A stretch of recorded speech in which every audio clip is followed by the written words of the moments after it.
Reels देख के, toppers के इंटरव्यू देख के, या फिर न्यूज़पेपर में आपने उनकी फ़ोटो देख के टॉपर्स की। आपने एक एग्जामिनेशन का नाम सुना होगा, यूपीएससी। यूपीएससी क्या है? Union public service commission. इसका एक एग्जामिनेशन होता है। उस एग्जामिनेशन को कहते हैं सिविल सर्विसेज एग्जामिनेशन। अब ये कैसे कंडक्ट होता है? ये कंडक्ट होता है 3 फेजेस में, ठीक है। पहला फेज जो होता है इसका, फेज 1, वो होता है प्रीलिम्स एग्जामिनेशन, जो कि आपका एमसीक्यू बेस्ड होता है, OMR sheet based, okay. Phase 2 जो होता है वो आपका आंसर राइटिंग फॉर्मेट में होता है, जैसे हम स्कूल में आंसर राइटिंग करते थे। क्वेश्चन आपको दिया रहता था एंड आप आंसर लिखते थे, उसका जो भी 10 मार्क्स 15 मार्क्स का होता था, इस हिसाब से, ठीक है। एंड देन फेज 3 होता है जिसमें आपका पर्सनालिटी चेक होता है या फिर इंटरव्यू होता है। ये कुछ फॉर्मेट है यूपीएससी यानी कि union public service commission examination का। सो जितने भी लोग 2027 के लिए स्ट्रैटेजी बनाने की सोच रहे हैं, उनके लिए ये वीडियो होने वाली है। सो हे एवरीवन, वेलकम टू क्रिनोरा। आज हम इसी टॉपिक पे डिस्कस करने वाले हैं और मैं आपको पूरा अच्छे तरीके से बुक लिस्ट भी बताऊंगी कि आपको कौन सी बुक लिस्ट फॉलो करनी चाहिए अगर आप इस फील्ड में न्यू हो तो, ठीक है। और अगर आप ऑलरेडी पहले से प्रिपेयर कर रहे हो या फिर आपका टारगेटेड ईयर ये है, तो भी आपको क्या करना चाहिए, ठीक है।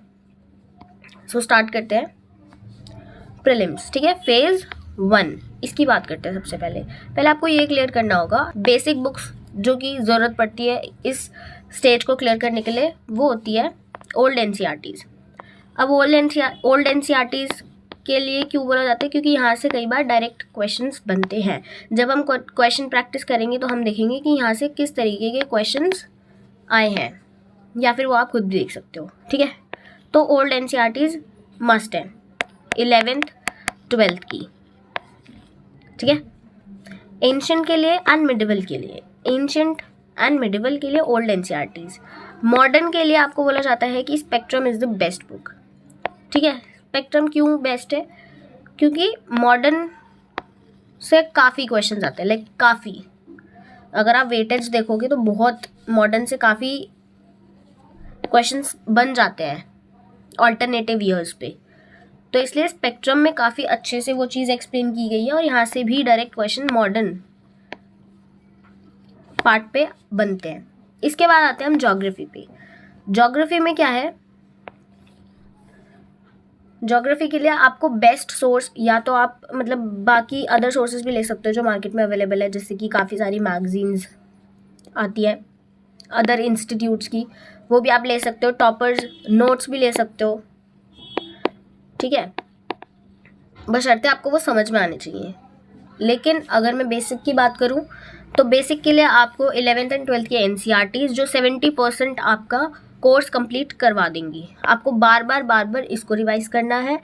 एंड आपका जो बेस है ज्योग्राफी का, लाइक प्लेट्स, टेक्टोनिक प्लेट्स, ठीक है, clouds, cirrus clouds, nimbus clouds, ठीक है, एक्सेट्रा एक्सेट्रा, जो भी ज्योग्राफी में हमारी चीज़ें आती है, ये सारी चीज़ें आपका यहाँ से बेस बनेगा।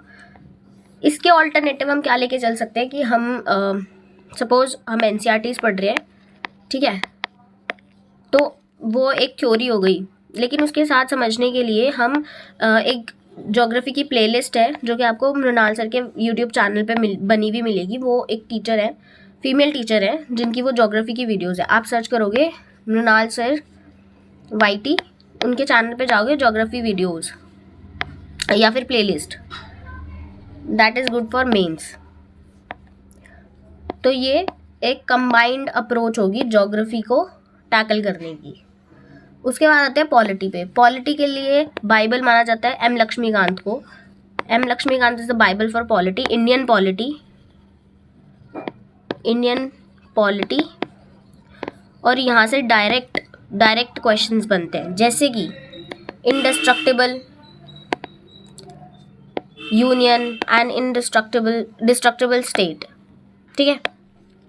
ये किसको बोला जाता है, ये आप मुझे क्वेश्चन में आंसर कमेंट में बताएंगे आंसर। ठीक है। ऐसे ही, वैसे तो ये क्वेश्चन आंसर वाली वीडियो नहीं है बट फिर भी, ठीक है।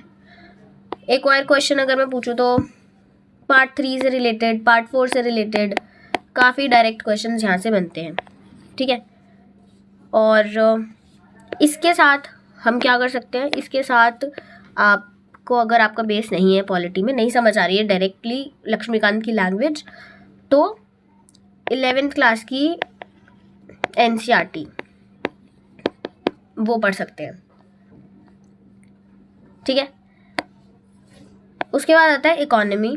ये एक बहुत इंपॉर्टेंट सब्जेक्ट है। पॉलिटी एंड इकोनॉमी को हमको साथ लेके चलना पड़ता है। क्योंकि इकोनॉमी भी कंट्री का बेस होता है एंड पॉलिटी भी, ठीक है। ये भी बहुत इंपॉर्टेंट है एंड ये भी बहुत इंपॉर्टेंट है। तो यहाँ पे very famous Mrinal sir's notes, ये आप फॉलो कर सकते हो, या फिर श्री राम IAS के नोट्स, या फिर रमेश सर के नोट्स, या फिर उनकी बुक, ठीक है। एक और यहाँ पे ऐड ऑन करती हूँ मैं इकोनॉमी की, नितिन सिंघानिया सर की बुक इज़ ऑल्सो गुड। अगर आपको उनकी लैंग्वेज ईजी लगती है तो आप वो भी फॉलो कर सकते हो। बार बार रिवाइज करनी पड़ेगी तो ही बात बनेगी, एक बार पढ़ के नहीं होगा, ठीक है। आफ्टर दैट इन्वायरमेंट के लिए आई वुड सजेस्ट कि शंकर IAS बेटर है, but many people are recommended PMF, ये वाली जो बुक है, ठीक है। ये वाली बुक भी काफ़ी अच्छी है बट आई प्रेफर दैट, ठीक है। Now comes to science and technology. 12th की NCERT मोस्ट इम्पॉर्टेंट है। अगर 10th की NCERT भी है तो वो भी कवर कर लेना, क्योंकि बेसिक क्वेश्चंस भी बनते हैं साइंस एंड टेक्नोलॉजी में। कई बार बेसिक क्वेश्चंस बनते हैं और बेसिक क्वेश्चंस में ही आप गलत क्वेश्चन अटेम्प्ट करके आते हो, ठीक है। तो लास्ट के 4 चैप्टर NCERT के 12th की NCERT के last 4 chapters is most important, उनको पढ़ो and again 1 time revision, 2 time revision, 3 time revision करनी है। 11th एंड 12th की NCERT मस्ट है। 10th की NCERT भी कर लेना because it is also important. यहाँ पे आपको रिफ्लेक्शन वाले चैप्टर बहुत ईजीली और बहुत अच्छे ईजी लैंग्वेज में कवर किए गए हैं, जिससे कि क्वेश्चन सॉल्व हो सकते हैं, क्योंकि रिफ्रैक्शन के क्वेश्चंस भी आते हैं, ठीक है। वो हम सब देखेंगे जब हम प्रीवियस ईयर क्वेश्चन देखेंगे तब। तो यहाँ पे 10th की NCERT, ठीक है, ओके। सब्जेक्ट्स भी देखते चलना कि कौन कौन से सब्जेक्ट्स मैंने अभी तक बताए हैं। एक पॉलिटी हो गई हमारी, इकोनॉमी हो गई, हमारा हिस्ट्री हो गई, ठीक है। AC नहीं हुआ है अभी, बट ये हमारा medieval and ancient and modern हो चुका है, ठीक है। इसके लिए अभी बता दिया। अब आता है आर्ट एंड कल्चर पर। आर्ट एंड कल्चर के लिए फाइन आर्ट्स की बुक आती है NCERT की, 11th क्लास की है ये, या तो किसी से बोरो कर लो, ठीक है, या फिर ऑनलाइन PDF डाउनलोड करके इसको ख़त्म कर लेते हैं, ठीक है। बहुत मोटी किताब नहीं है, ठीक है। तो उसके बाद ये तो कवर करनी है, फाइन आर्ट्स की जो NCERT तो कवर करनी है, तो ये तो स्टार मार्क है, ठीक है। इसके साथ है ना, नितिन सिंघानिया सर की आर्ट एंड कल्चर की बुक है, वेरी फेमस, ठीक है। आर्ट एंड कल्चर की अगर बात की जाए तो नितिन सिंघानिया सर की बुक इज़ वेरी फेमस, ठीक है। उसमें से आपको स्पेसिफिक टॉपिक्स पढ़ने हैं। अभी ये स्पेसिफिक टॉपिक्स क्या हैं जो कि मस्ट है पढ़ने, मैंडेटरी है। आर्ट एंड आर्किटेक्चर, ठीक है। आर्ट एंड आर्किटेक्चर में क्या आता है, टेम्पल्स की फॉर्मेशन, ठीक है, बुद्धिज्म एंड जैनिज्म, ठीक है, भक्ति, यहाँ पे आपका स्तूपा वगैरह आता है बुद्धिज्म में, ठीक है, भक्ति and Sufi movement, music and dance, आपका घराना एंड आपके डांस फॉर्म्स, ठीक है, क्लासिकल फोक्स, डिटेल मतलब इनके नेम और इनके स्टेट हमें याद रखने पड़ेंगे, ठीक है, जैसे कि आपका कुचिपुड़ी कहाँ से है, ठीक है, और घराने हमें याद रखने होंगे। वैसे तो आर्ट एंड कल्चर का स्कोप बहुत कम हो गया है, बट आर्ट एंड कल्चर में करंट अफेयर इज़ इम्पॉर्टेंट, ठीक है। मार्शल आर्ट्स, उसके भी नेम एंड स्टेट आपको याद रखना है। फिलोसफिकल स्कूल्स, ठीक है, इट इज़ इम्पॉर्टेंट, यहाँ पे हम स्टार मार्क लगाएंगे। philosophical schools, puppetry, not that important but पढ़ लेना. थिएटर भी बहुत इम्पोर्टेंट है. इसके बाद आते हैं फेस्टिवल्स हमारे नॉर्थ ईस्ट के तो वेरी इम्पोर्टेंट, ठीक है. और बाकी अदर स्टेट्स के भी उनके नाम एंड साइमल्टेनियसली उनके स्टेट्स. ट्रैवलर्स, फाहियान, ह्यूनसांग, जो भी ये ट्रैवलर्स जो आए हैं. अच्छा, ये कौन से ट्रैवलर्स थे? ये चाइनीज़ ट्रैवलर्स थे, ठीक है. कॉइन्स, ठीक है, coins are important. Indian culture abroad, literature is important, star mark लगाएंगे. ओके. अब आते हैं करंट अफेयर से भी क्वेश्चंस आते हैं. एक पोर्शन आपका like sometimes 5 question current affairs आते हैं, समटाइम्स 10 क्वेश्चंस आते हैं. सो इट डिपेंड्स कि किस साल कैसे न्यूज़ आई है, ठीक है. तो यहाँ पे हम क्या करेंगे, अगर आपने न्यूज़पेपर पढ़ा है डेली तो वेल एंड गुड है, ठीक है. अगर नहीं पढ़ा है तो कोई भी सीए की मैगजीन जो अलग अलग इंस्टीट्यूट अपनी रिलीज़ करते हैं वहाँ से, ठीक है, वहाँ से आप कवर कर सकते हो. PT 365 कर सकते हो, ठीक है, विजन की, ठीक है. ये है करंट अफेयर, वहाँ से कवर हो जाएंगे. उसके बाद एक्स्ट्राज में क्या आते हैं, ये तो इम्पोर्टेंट है. बजट करना होता है, इकोनॉमिक सर्वे करना होता है, यहाँ से क्वेश्चंस बनते हैं, इकोनॉमी के क्वेश्चंस बनते हैं ऑब्वियसली, ठीक है. तो ये इम्पोर्टेंट है ना. PIB की समरी भी इम्पोर्टेंट है, क्योंकि यहाँ से भी line to line word to word question बनते हैं. ओके. अब मैपिंग, ज्योग्राफी हमने कवर करी 11th एंड 12th की NCERT से एंड ज्योग्राफी की प्लेलिस्ट से. अब जो मैपिंग वाले क्वेश्चंस होते हैं, जैसे कि इंडियन रिवर, माउंटेन्स, पासेस, ठीक है. और पासेस, अच्छा एक क्वेश्चन और, अभी कौन सा स्टेट न्यूज़ में है, कौन से स्टेट की सबसे ज़्यादा अभी न्यूज़ में चल रही है चर्चाएं, कमेंट में बताओ. सो इसका आंसर है हरमुज़. अब मुझे बताओ कि जो हरमुज़ स्ट्रेट है ये कौन से 2 सीज को मतलब के बीच का स्ट्रेट है, कौन से 2 सीज को कनेक्ट करता है.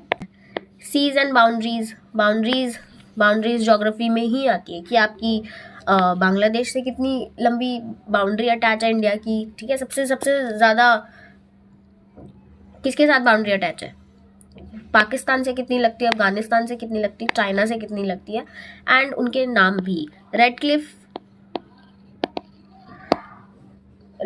लाइन किसको बोलते हैं ये आप बताएंगे, ठीक है. और ठीक है, इंटरनेशनल रिलेशंस जैसे कि ईरान, US. अच्छा, अभी हमने यूरेनियम की डील की है, वो किसके साथ की है यूरेनियम की डील हमने की है कनाडा के साथ, ठीक है. और कनाडा के जो प्रेसिडेंट है उनका नाम क्या है,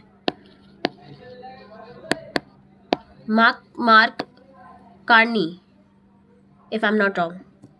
ये आप चेक कर लेना, मार्क कार्नी ये नाम है उनका.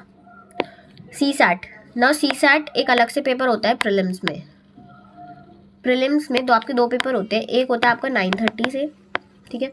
एक होता है आपका 2:30 और 2 समथिंग ऐसे कुछ, ठीक है. ये हाँ, CSAT का जो पेपर होता है वो आपका जनरल एप्टीट्यूड को टेस्ट करता है. जनरल एप्टीट्यूड क्या होता है, आपकी बेसिक मैथ्स, आपका रीजनिंग पोर्शन एंड इंग्लिश में क्या पूछा जाता है, रीडिंग कॉम्प्रिहेंशंस हम सबने करे हुए हैं स्कूल्स में. बट ये जो होते हैं ये डिफरेंट होते हैं. क्यों? क्योंकि इनके क्वेश्चंस आपको मिसगाइड करते हैं.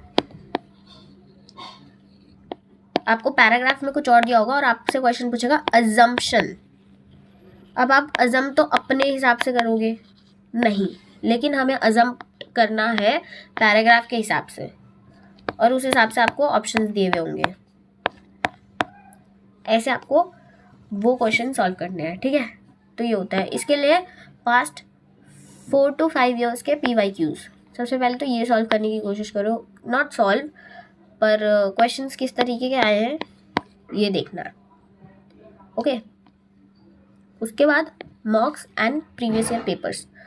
मॉक्स एक बार को आप नहीं भी दो, but previous year question paper, ठीक है, 10, 15, 20, अभी तो 1 साल है तो अभी से ही लगाओ, ठीक है।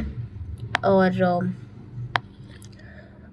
मतलब PYQs में क्या करना है, प्रीवियस ईयर पेपर्स में क्वेश्चन पढ़ना है, देन ऑप्शंस देखने हैं A, B, C and D।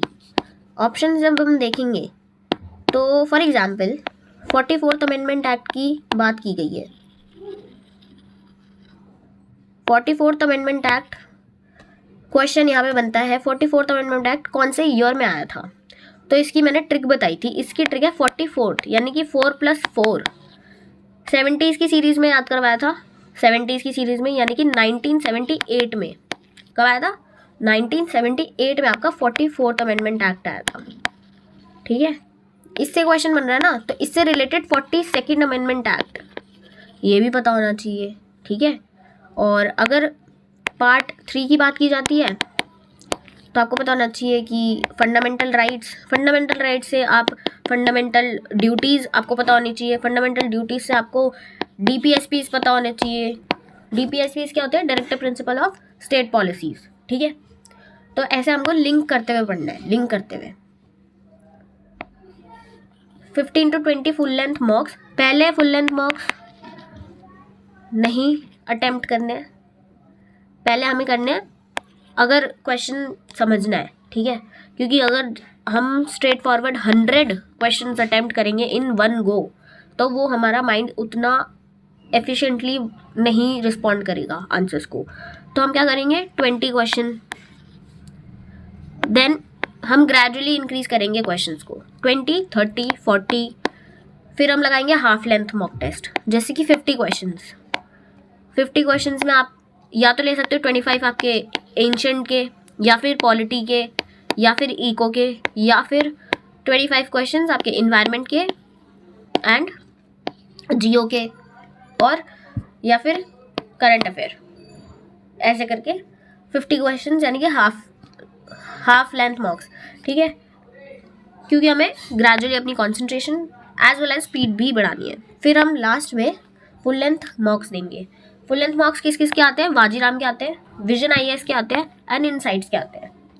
Insights मतलब बहुत सारे जो कोचिंग इंस्टीट्यूट्स हैं वो अपने फुल लेंथ मॉक टेस्ट निकालते रहते हैं। कई बार आपको फ्री में भी अवेलेबल हो जाएंगे एंड कई बार आपको पेड यानी कि उनकी फ़ीस पे करनी होगी, तब आपको वो टेस्ट देने को मिलते हैं, ठीक है। So this is the strategy for 2027।